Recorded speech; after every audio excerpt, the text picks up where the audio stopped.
Good morning students.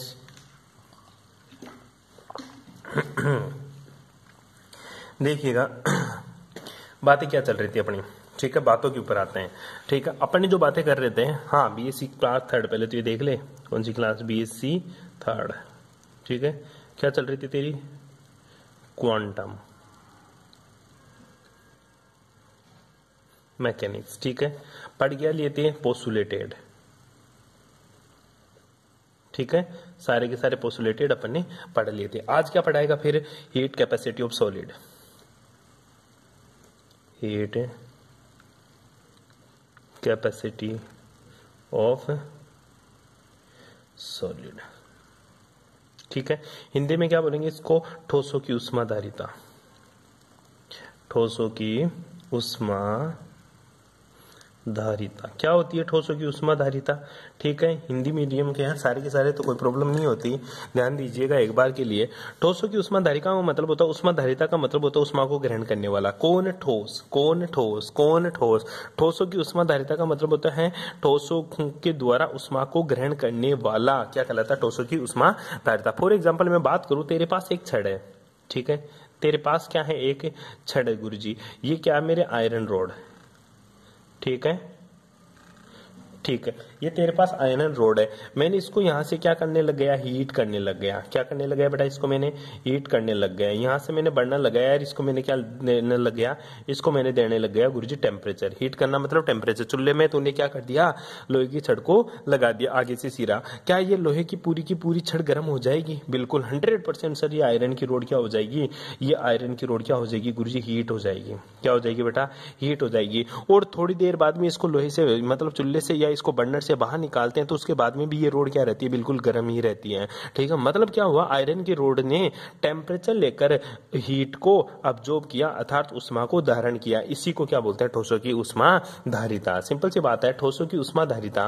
तो simple सी इस चीज से क्या, इस छोटे से प्रयोग से, हालांकि कुछ नहीं लिखना प्रयोग के बारे में, तो इस प्रयोग से तूने क्या समझा, इस प्रयोग से मैं ये समझ रहा हूं कि जो ठोसों की उष्माधारिता होती है ना, वो डिपेंड किस पे करती है गुरुजी, ये डिपेंड करती है टेम्परेचर पर, डिपेंड ऑन टेम्परेचर। ठीक है, तो heat capacity of solid are depended on the temperature. ठीक है, सिंपल सी बात यह है कि ठोसों की उष्माधारिता किस पे डिपेंड करती है, तापमान पर निर्भर करती है। ये कैसे पता चला तुझे, ये मेरे को गुरुजी एक्सपेरिमेंट करने पर पता चला। कैसे, लोहे की छड़ को मैंने चूल्हे में लगाया या बर्नर पे लगाया, मुझे पता चला लोहे की छड़ थोड़ी देर के लिए गर्म रहती है। मतलब मेरी बात में ये समझ में आ गई कि टेम्परेचर से ही ये लोहे की छड़ ने उष्मा को धारण किया।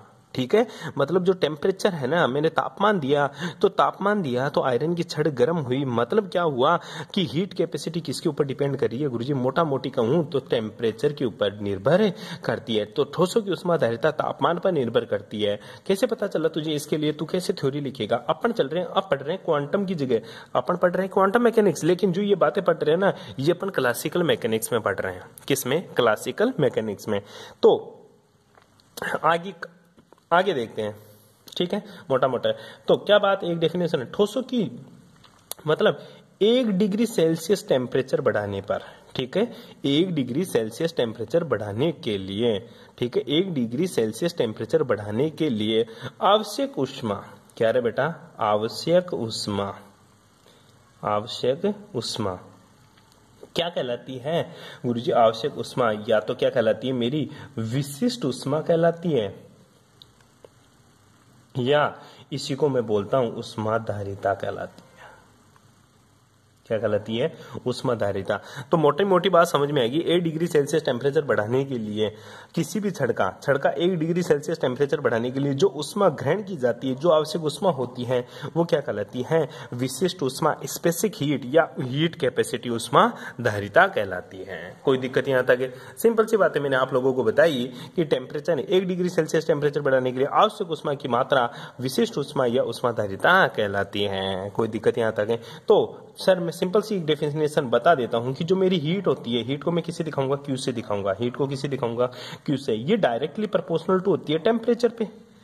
ये हीट क्यू किसके ऊपर निर्भर करता है गुरुजी? क्यू निर्भर करती है डायरेक्टली प्रोपोर्शनल टू टेम्परेचर पर। तो मैं इसको क्या लिख सकता हूँ गुरुजी? मैं इसको लिख सकता हूँ कि पार्शियली मैं तो छोटा सा 8 डिग्री सेल्सियस टेम्परेचर ही तो बढ़ा रहा हूँ, ठीक है। तो उष्माधारिता कितनी रिक्वायर्ड? तो थोड़ी सी की उष्माधारिता रिक्वायर्ड होगी, जिसको डेल्टा क्यू से दिखा दिया मैंने, ठीक है। तो delta Q is directly proportional to क्या हो जाएगा? डेल्टा टी के।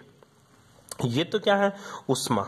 ये तो क्या है तेरी? उष्मा, ठीक है। उष्मा में परिवर्तन, ठीक है, उष्मा में परिवर्तन, ठीक है। ये क्या है?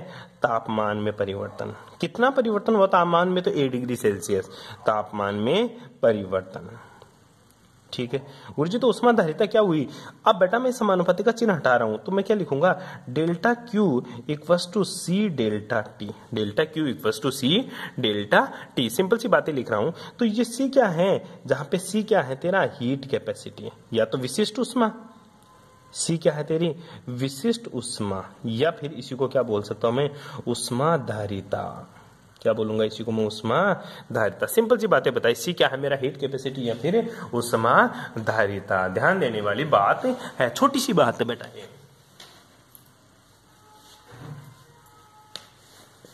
आगे देखिएगा, आगे जो बात करते हैं अपन सी हीट कैपेसिटी से रिलेटेड होती है तेरी। ये तो तेरे को अच्छे से समझ में आ गई होगी बात।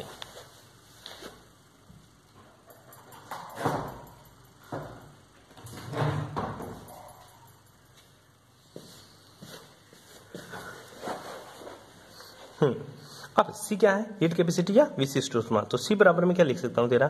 Delta Q upon delta T, ठीक है। Equation number 1। ये जो समीकरण आई ना, ये तेरी क्लासिकल मैकेनिक्स में आई है। किसमें? ये क्लासिकल में। क्वांटम में नहीं बात कर रहे अपन। क्लासिकल ने बताया सबसे पहले कि ठोसों की जो उष्माधारिता होती है ना, वो तापमान पर निर्भर करती है, और ठोसों की 1 डिग्री सेल्सियस तापमान बढ़ाने के लिए आवश्यक ऊर्जा विशिष्ट उष्मा या फिर उष्माधारिता कहलाती है। Q directly proportional to delta Q, directly proportional to delta T. और समानुपाती का चिन्ह है तो C आ गया, और C क्या है मेरा? विशिष्ट उष्मा या उष्माधारिता। तो C बराबर delta Q upon delta T तेरा सिंपल सा टर्म आ जाता है। कोई दिक्कत यहाँ तक है, ठीक है। ये बातें अपन ने बता दी। अब चलते हैं थोड़ा सा आगे। क्लासिकल मैकेनिक्स पढ़ रहे, ध्यान देना, इस बात को नोट करके रखना कि क्लासिकल मैकेनिक्स में सी का मान कितना है? Delta Q upon delta T. अब अपन ये प्रूव करेंगे क्या सी एक्चुअल में टेम्परेचर के ऊपर निर्भर करता है या नहीं करता। सी ये तो एक्सपेरिमेंटली लोहे की छड़ लेकर तूने पता कर लिया कि हाँ टेम्परेचर के ऊपर निर्भर करती है उष्माधारिता। तो इसको तू प्रूव कर क्लासिकल मैकेनिक्स में कि हकीकत में कि मेरा सी की टर्म में टेम्परेचर आता है, ठीक है। तो प्रूव करने के लिए चलते हैं, ठीक है। अब ठोस पदार्थ, पहली चीज ये देखते हैं। तो क्लासिकल मैकेनिक्स क्या बोलती है कि भाई साहब जो ठोस पदार्थ होता है ना, जैसे लोहे की छड़ है ना, ये तेरी ये लोहे की छड़ है, ठीक है। इसमें जो ठोस की प्रॉपर्टी पड़ी होगी कक्षा 13 में। 13 मतलब बीएससी फर्स्ट ईयर में। कक्षा बीएससी फर्स्ट ईयर में तूने पढ़ी थी कि सॉलिड्स के जो पार्टिकल होते हैं उनके बीच में स्ट्रॉन्ग अट्रैक्शन फोर्सेज होते हैं, जिसकी वजह से इनकी ज्यामिति निश्चित होती है। ज्यामिति क्या होती है?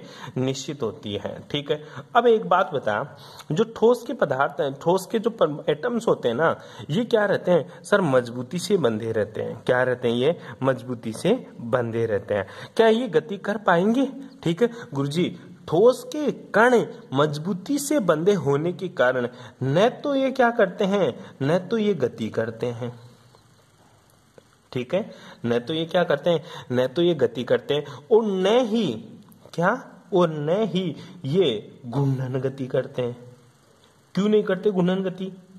ठीक है, घूर्णन गति इसलिए नहीं करते क्योंकि गुरुजी ये बंधे हुए हैं तो घूमने के लिए जगह ही नहीं मिलेगी, ये घूमेंगे ही नहीं पार्टिकल्स।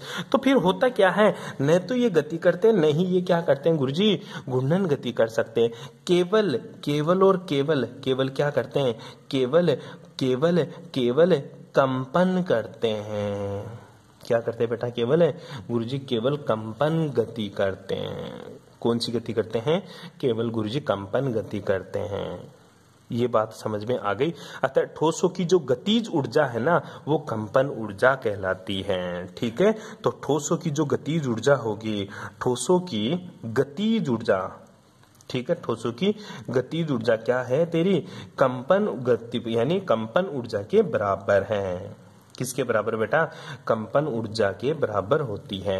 अर्थात ठोसों की गतिज ऊर्जा ही कंपन ऊर्जा कहलाती है। समझ गया? मतलब जो काइनेटिक एनर्जी होगी सॉलिड्स पार्टिकल्स की, टेम्परेचर देते ही मॉलिक्यूल्स भागेंगे तो भाग तो रहे नहीं, टेम्परेचर देते ही क्या होता है। फिर एक बात बता कि गुरुजी लोहे की जो छड़ है ना, इस सिरे को गर्म करते, लोहे की छड़ के इस सिरे को गर्म करते ये सिरा गर्म क्यों हो जाता है? ना तो ये पार्टिकल्स यहां आ रहे हैं, ना इधर वाले पार्टिकल्स यहां जा रहे।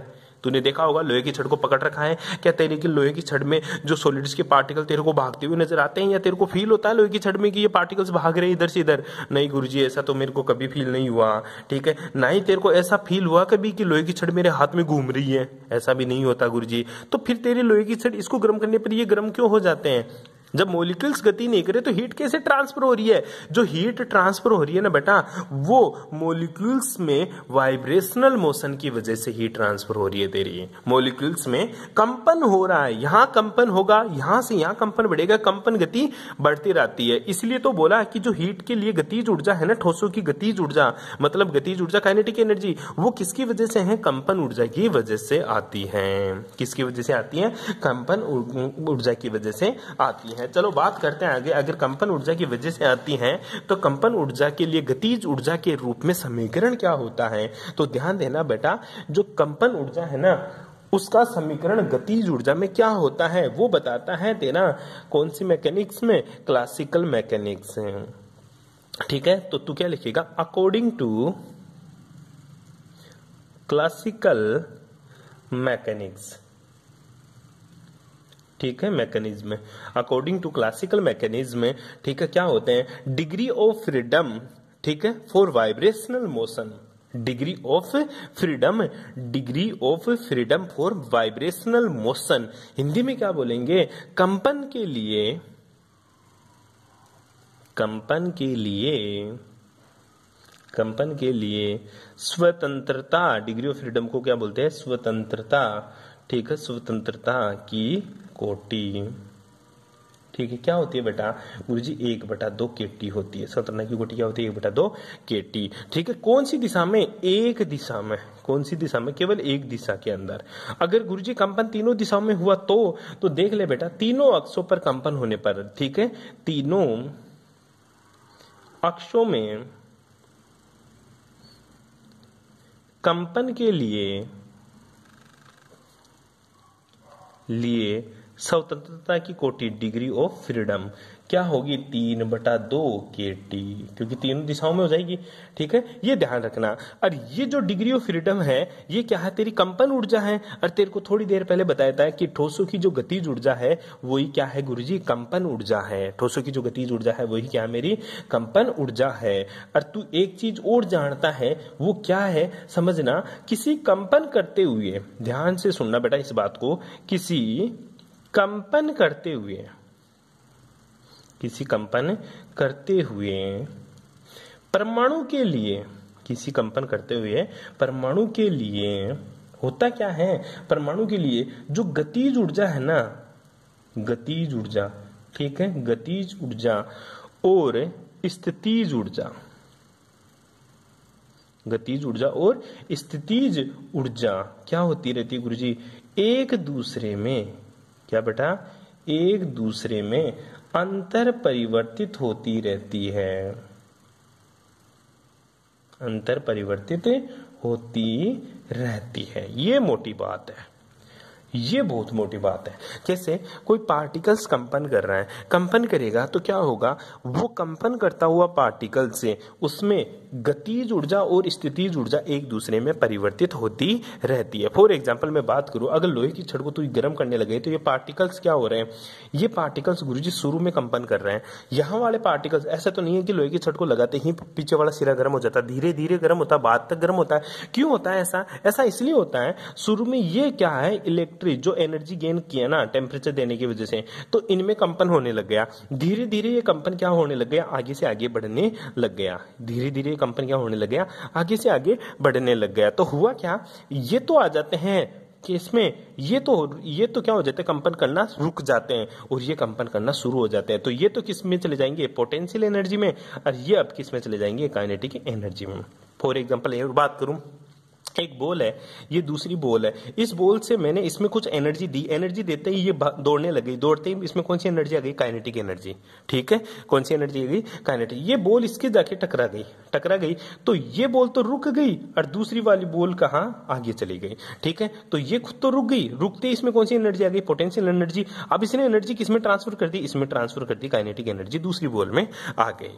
आई बात समझ में। इसी तरह पार्टिकल्स में होता है। तो हुआ क्या, जो काइनेटिक एनर्जी इसके पास थी वही पोटेंशियल एनर्जी में बदल गई, और जो पोटेंशियल एनर्जी इसने अपने पास रखी वही किसको दे दी, आगे वाले को देकर काइनेटिक एनर्जी में ट्रांसफर हो गई। तो इसी बात को क्या बोला कि कंपन करते हुए परमाणु के लिए जो काइनेटिक एनर्जी होती है वो पोटेंशियल एनर्जी में बदलती रहती है, और पोटेंशियल एनर्जी किसमें बदलती रहती है, काइनेटिक एनर्जी में बदलती रहती है। ये बात किसने बताई भाई साहब, ये क्लासिकल मैकेनिक्स ने बताई। तो कह क्या सकता हूं, इस चीज को हटा देना सारी चीज को, तो मैं बोल क्या सकता हूं कि जो पोटेंशियल एनर्जी है, स्थितिज ऊर्जा है, वो क्या है मेरी गुरुजी, काइनेटिक एनर्जी है। तो ऐसा लिख सकता हूं, क्या लिख सकता हूं कि जो काइनेटिक एनर्जी है वो किसके बराबर है, पोटेंशियल एनर्जी के, और जो पोटेंशियल एनर्जी है वो किसके बराबर हो जाएगी, 3/2 kT। क्योंकि पहले अपन ने ड्राइव कर चुके कि जो एक बात बोल चुका कि ठोसों की जो गतिज ऊर्जा ही है वही क्या है तेरी कंपन ऊर्जा, और कंपन ऊर्जा कितनी, 3/2 kT, अर्थात काइनेटिक एनर्जी भी कितनी, 3/2 kT। और इस इक्वेशन से, इस लाइन से अपन ने ये प्रूव कर दिया कि काइनेटिक एनर्जी और पोटेंशियल एनर्जी बराबर होती है। तो दोनों इक्वेशन से क्या वैल्यू पुट हो गई, kinetic energy equal to potential energy equal to 3/2 kT। कोई दिक्कत यहां तक है, ठीक है। और तू जानता है कि टोटल एनर्जी, ठीक है, टोटल एनर्जी, जो टोटल एनर्जी होती है वो क्या होती है बेटा, वो होती है गुरुजी kinetic energy plus potential energy. क्या होती है, kinetic energy plus potential energy. और तेरे को पता है काइनेटिक एनर्जी और पोटेंशियल एनर्जी क्या है, बराबर। तो kinetic energy plus potential energy दोनों का ही मान क्या है, 3/2 kT। ठीक है, 3/2 kT, और इसका भी मान क्या है, 3/2 kT। ठीक है, तो आंसर कितना आ जाएगा बेटा, 3 kT आ जाएगा। क्या आ जाएगा बेटा, 3 kT आ जाएगा। ठीक है, तो टोटल एनर्जी किसके बराबर हो जाएगी गुरुजी, टोटल एनर्जी हो जाएगी मेरी 3 kT के बराबर हो जाएगी। यहां तक किसी को कोई प्रॉब्लम, ठीक है। तो एनर्जी किसके बराबर हो जाएगी, 3 kT के लिए। ये किसके लिए है, 1 मोल के लिए। किसके लिए है, 1 मोल के लिए। ये एनर्जी है किसके लिए, 1 मोल के लिए। तो n मोल के लिए, किसके लिए बेटा, n मोल के लिए क्या एनर्जी, तो एनर्जी n मोल के लिए n से गुणा कर दे, 3n kT के बराबर हो जाएगा, 3n kT के बराबर हो जाएगा। कोई दिक्कत यहां तक, ठीक है। n जो यहां पे तेरा n भी हो सकता है, कैपिटल N भी लिख सकता तू, ठीक है। n मोल्स के लिए, n मोल्स के लिए अवागाद्रो नंबर भी बोल सकता हूं, ठीक है। यहां तक किसी को कोई प्रॉब्लम, n क्या है, मोल। तो E = 3n kT हो जाएगा। इसी को मैं क्या लिख सकता हूं, E = 3RT लिख सकता हूं। क्या लिख सकता हूं बेटा, 3RT। ठीक है, क्लासिकल मैकेनिक्स की बात कर रहे हैं। आर कैसे लिखा, जो तेरा आर होता है ना, ये किसके बराबर होता है गुरुजी, n × kk। तो मैं इसको क्या लिख सकता हूं, आर क्या होता है, n × kk, n × kk। अर्थात n किसके बराबर हुआ, n मोल किसके बराबर हुआ, R/kk। जहां पे k क्या है तेरा, k गुरुजी वोल्ट्समान कांस्टेंट, वोल्ट्समान नियतांक। ठीक है, n क्या है, मोल, n क्या है तेरे, मोल। और r क्या है तेरा, गैस नियतांक, गैस नियतांक। कोई दिक्कत यहां तक, r क्या तेरा, गैस नियतांक। कोई प्रॉब्लम यहां तक, ठीक है। और r की वैल्यू कितनी होती है बेटा, r की वैल्यू होती है 81314 जूल पर केल्विन मोल। ठीक है, जूल केल्विन मोल होती है r की यूनिट और r की वैल्यू। ठीक है, और तूने बताया था ठोसों की उष्माधारिता, ठोसों की उष्माधारिता से। ठीक है, ठोसों के लिए तूने सीखा इक्वेशन नंबर 1 क्या थी बेटा, C = ΔQ/ΔT होता है। C = क्या था तेरा, ΔQ/ΔT था। ठीक है, मैं इसको बदल रहा हूं। ठीक है, बीएससी सेकेंड ईयर में मैंने एक इक्वेशन बताई थी तेरे को, सीपी और सीवी वाली। बीएससी सेकेंड ईयर में इक्वेशन बताई थी सीपी और सीवी वाली। और वो कहां से आती है, ये जो मैं लिख रहा हूं ना, वो तेरे को नहीं लिखना, ध्यान देना। यहां तो ये लिखेगा इक्वेशन 1 से, या ठोसों के लिए। ठीक है, वो क्या आना है, ध्यान से देखिएगा एक बार। ये बीएससी सेकेंड ईयर में पढ़ा दिया था कि मैंने तेरे को एक बताया था बीएससी सेकेंड ईयर में, डेल्टा ई या फिर डेल्टा यू ये किसके बराबर होता था, ये होता था del Q plus P del V के बराबर होता था, P del V के बराबर होता था। याद कर, फिर मैं बोलता था at constant pressure, sorry volume, at constant volume क्या होता था, डेल्टा वी का मान क्या होता था, 0 होता था। क्या होता था, 0। अगर ये डेल्टा वी का मान 0 है तो इस पूरी इक्वेशन का मान क्या हो जाएगा, इसका मान किसके बराबर हो जाएगा, 0। ठीक है, और ये दोनों तो बराबर होते ही में, ये दोनों क्या होता है, इंटरनल एनर्जी। कोई कोई बुक्स में डेल्टा ई लिखा होता है और कोई बुक में डेल्टा यू लिखा होता है, दोनों का नाम क्या है, इंटरनल एनर्जी, आंतरिक ऊर्जा। तो internal energy equals to delta Q plus P DV होता है। ठीक है, तो ये जो डेल्टा ई है ये किसके बराबर आ जाएगा, मेरा डेल्टा क्यू के बराबर आ जाएगा। डेल्टा ई किसके बराबर आ जाएगा, डेल्टा क्यू के बराबर आ जाएगा। तो डेल्टा क्यू की जगह में क्या लिख सकता हूं, डेल्टा ई। याद कर पहले वाली इक्वेशन नंबर 1 कहती C equal to delta Q upon delta T. तो इसको मैं क्या बदल सकता हूं, इसको मैं बदल सकता हूं delta E upon delta T. ये कब बदली, जब गुरुजी तू वॉल्यूम कांस्टेंट किया, जब तू वॉल्यूम कांस्टेंट किया तो यहाँ पे भी वी लगा देना और इसके नीचे भी क्या लगा दूंगा, वी लगा दूंगा। ठीक है, तो यहां से लिखूंगा ठोसों के लिए। ठीक है, ठोसों के लिए इक्वेशन नंबर 1 से ठोसों के लिए, ठोसों के लिए क्या हो जाएगा, C V equals to del U upon del T at constant V. ये बीच वाली चीजें खा जाना, अगर तू लिखे तो लिख देना, कोई दिक्कत भी नहीं है, बट ये चीज तेरे को बीएससी सेकेंड ईयर में मैंने पढ़ा दी थी। ठीक है, तो C V equals to del Q upon del T की जगह मैं क्या लिखूंगा, C V equals to del U upon del T at constant V. ठीक है, ये इक्वेशन नंबर तेरी 2 थी। अब ई की जगह 3RT लगा दे, ये ई है ना, इसकी जगह ई इक्वल्स टू 3RT। तो इक्वेशन नंबर 2 और इसको इक्वेशन नंबर 3 लगा दे। ठीक है, तो इक्वेशन नंबर 2 का मान इक्वेशन नंबर 3 में पुट करने पर, मैं एक बार दोबारा लिखता हूं, तेरे को उधर घिचपिच हो गया, और घिचपिच हो गया तो क्या करना है, तेरे को थोड़ा सा सही करना है। ठीक है, क्या है बेटा, CV equals to delta E upon delta T at constant we.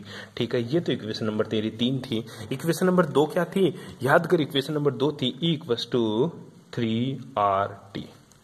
था या नहीं था, बिल्कुल था गुरुजी। ये इक्वेशन नंबर 2 थी। ठीक है, इक्वेशन नंबर 2 का मान इक्वेशन नंबर 3 में पुट करते तो सीवी का मान कितना आ जाएगा, डी अपॉन डी टी। ठीक है, 3RT, कांस्टेंट को बाहर निकाल दे तो सीवी इक्वल्स टू 3R क्या हो जाएगा, dt अपॉन dt, जिसका मान क्या होता है 1 है, तो सीवी किसके बराबर आ जाएगा, 3R के। सीवी किसके बराबर आ जाएगा, 3R। चूंकि ये इक्वेशन नंबर 4, ठीक है, चूंकि इक्वेशन नंबर 4, ठीक है, इक्वेशन नंबर 4 से स्पष्ट है, इक्वेशन नंबर 4 से स्पष्ट है कि ठोसों की ऊष्माधारिता तापमान पर निर्भर नहीं करती। इक्वेशन नंबर 4 से स्पष्ट है, ठोसों की ऊष्माधारिता